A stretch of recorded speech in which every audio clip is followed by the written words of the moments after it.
friends, welcome back to the channel. I hope you guys are all doing really well. So here we are right on the cusp of April. It's the end of March right now. It's kind of hard to believe that it's the end of March already in 2026. And I've had some great reading experiences so far this year. But so far in 2026, I've been sticking to mostly gothic reads. And while I love the brooding and the haunted manors and all of that kind of stuff, of course for April we do switch gears a little bit and go full-on nostalgia and all things 80s and 90s and even before that for Old School April. So I am a co-host again this year for Old School April, and I'm so super excited because, you know, it's going to be all of your favorite booktubers that have been co-hosts for the past several years, and a couple of new people as well. So I love this event. It's something that I look forward to every single year, even though I'm so super busy during this time of the year leading up to April. It's kind of that month where things start to settle down in my work life, my adult life, somewhat. So I'm really looking forward to this event. So this video is going to be in two parts. So part one, I'm just going to discuss the team that I'm on and my co-host recommendations for Old School April. So hopefully you guys will be able to work them into your own TBR and TBWs. I know everybody's probably compiling everything already, so I'm not going to go in too much to detail of the event and everything. I'm going to have Kelsi's video linked down below. Of course, the main host and creator of Old School April is Kelsi from Kelsi's Nostalgic Life, and you know, there's a whole bunch of us that help support her and her channel, this event, and it's become such a big thing every single year for a lot of us. So this year we have a non-competitive team and then competitive teams. So if you're wondering, I am on the Food Court Gang. So you've probably heard that on a couple of other co-host videos. I'll be on Food Court Gang with both Kelsi and Cameron from Library Macabre. So super excited because, you know, Kelsi and Cameron have been around for forever when it comes to like my time on BookTube. They were some of the first people that I followed. And then when I became a booktuber myself, they were some of the first people to help support my channel. So, so super excited to be on Food Court Gang with some of the original booktubers from when I first started. And of course, I wanted to be on something when I think back to the 80s and 90s, you know, the theme is mall madness. And where was I in the mall? Like we have, you know, the fashionistas, we have the arcade people, you know, all of that. But I was typically hanging out in the food court. You know, I'm a foodie myself. And of course, we used to all just hang out and chit chat and everything and people watching the whole thing. So that's the team that I picked, and it just so happened to be on a team with some very cool people. But all of the booktubers that are involved in Old School April are very cool people as well. If you are on Instagram, I also wanted to mention that we're doing Sick Sad April again, which is hosted by April from Apples and Alchemy. So make sure that you go check out all of the information for that as well.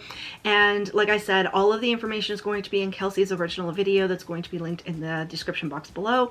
So if you want more information, you haven't heard about Old School April yet, or you haven't checked out all of the details for this year, you can go over and check out her video. And like I said, make sure to check out April from Apples and Alchemy about Sick Sad April as well.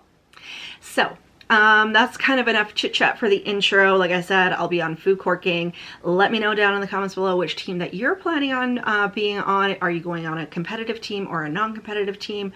I'm super excited for everything that I have planned to read and watch, but I'm going to put that in a completely separate video. So today I just wanted to talk about my co-host recommendations. I'm still finalizing what I want to read and watch during Old School April, and I don't usually do TBR like set TBRs or TBWs. They're piles of possibilities. Not sure if I'm going to get through everything, probably not, but I did want to mention my 2 books and 2 movies for my co-host recommendations, and like I said, hopefully you guys will have space on your TBR TBWs to work these in. So the first book that I went with, I wanted to go with a classic. Now, I typically do put classics on this list. I believe The Omen was one of my classics last year, and this year I'm going with Rosemarys Baby by Ira Levin. I only read this book a couple of years ago. You know, it's one of those classics that it's around, everybody knows the premise kind of the story, but I finally got to it a few years ago, and I enjoyed it so much.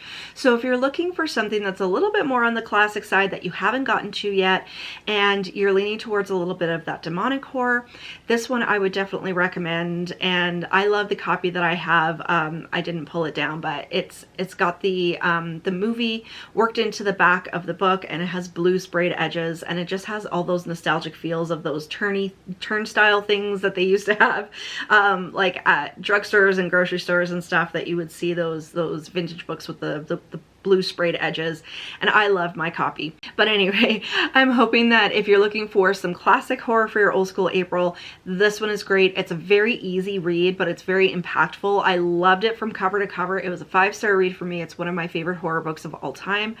And yeah, like I said, if you're looking for that kind of classic side, more so than the 80s and 90s pop and punk, that is definitely one that I would highly, highly recommend.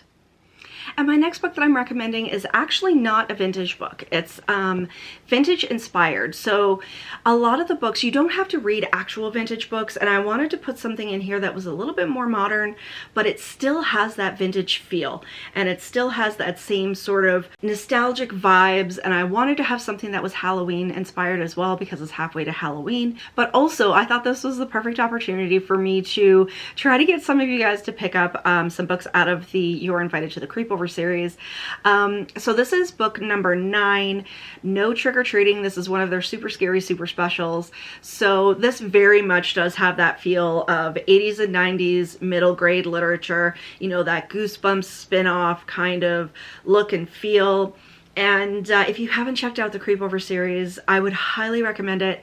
And a lot of these books, you know, they don't bring it around and everything has a happy ending. Not everything has a happy ending. And this, of course, not only has the vintage feel, it kind of has that Goosebumps knockoff thing going on. So you can definitely knock off a few prompts with this. It actually also, this is not the one, but this is one of the Creepover books. It has neon on the cover. It does have neon pink, so you can knock off a prompt there. And then I believe there's prompts that have to do with Halloween, of course, because it's halfway to Halloween. So I definitely wanted to put this one in here. I might actually pick it up myself. I'm not too sure. I did read this one before, and I found it was really, really good. So what I always talk about with the Creepover series is that, number one, you don't have to read these in order. So there's a different set of characters for every single book. So you don't have to read them in order. They have all of those vintage look and feels and vibes and everything of the 80s and 90s of that Goosebumps knockoff kind of thing. And I always talk about the Creepometer on the back of the book. So it measures your fear. So it tells you basically how scary the book is going to be. So if you have baby bats at home, you can kind of judge how scary the book is.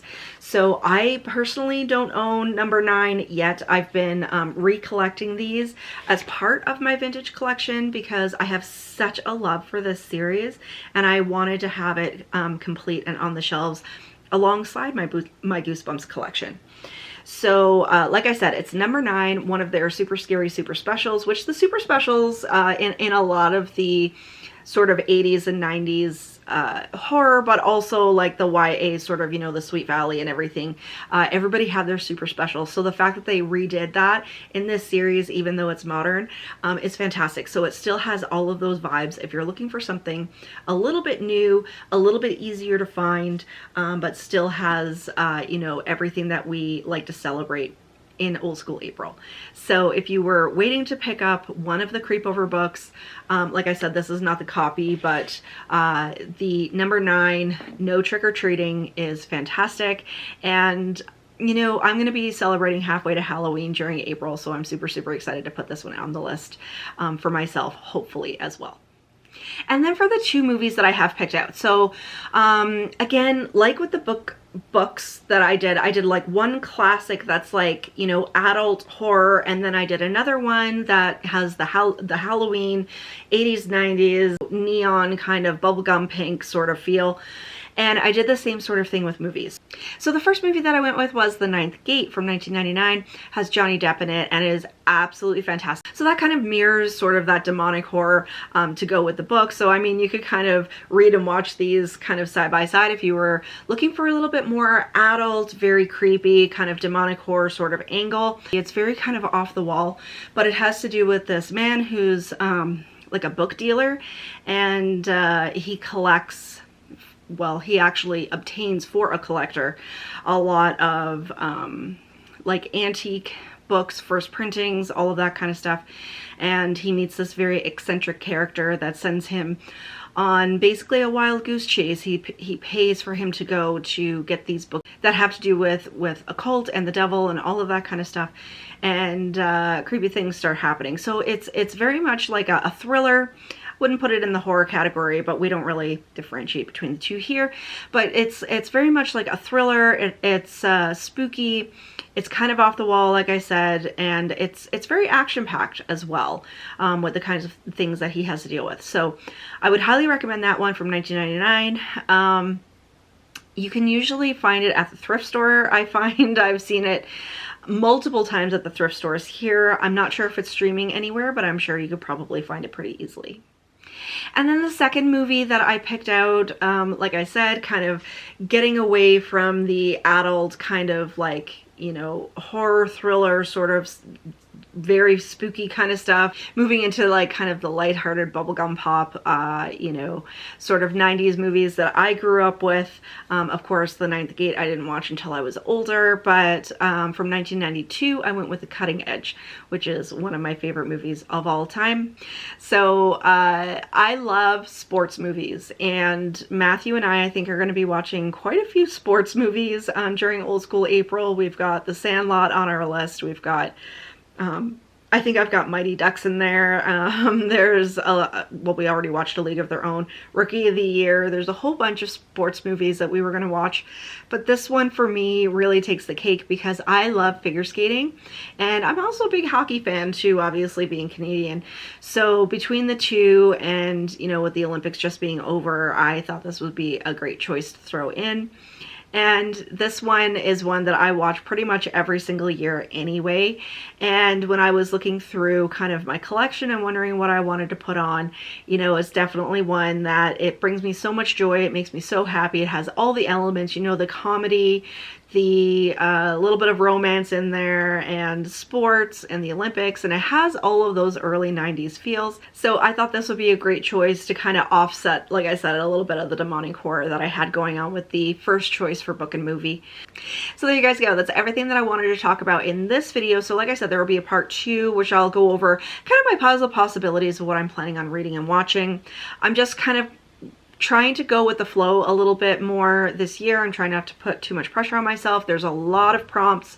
There's a lot of reading, watching, and activity prompts, of course, but you can take part as much or as little as you like. And I'm trying to figure out what weekends will be best to line up some sprints and hangouts and all of that kind of stuff so we can keep those nostalgic vibes flowing.